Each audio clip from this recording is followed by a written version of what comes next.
How to buy baby broccoli token. Now before we start, this is not financial advice. I'm not professional or economic expert. So before investing in any project that you find on my channel, please do your own research. And also, there is a referral code down in the description. You can get free money, rewards, and crypto with the best referral code. Simply use goes below. Fund your account and enjoy the benefits. Check them out in the description.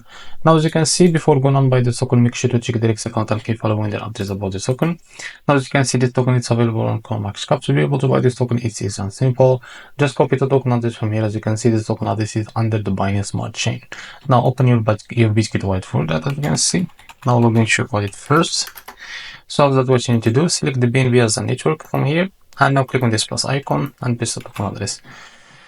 As you can see, this is our token. Click on this plus icon to add it to your wallet. Now go back to your wallet and find your token that you just added called the baby broccoli. As you can see, click on it. Now here, click on swap, switch from here from the top, select the token that you want to buy with, for example, USDT, and make sure that you have enough USDT on your wallet, of course. And then type how much you want to buy, and here you will be able to see how much you receive, as you can see. Now here, click on swap and you will be able to buy this token. Now, this is how to buy a baby broccoli token. If you found this very helpful, please like and subscribe. See you in the next video.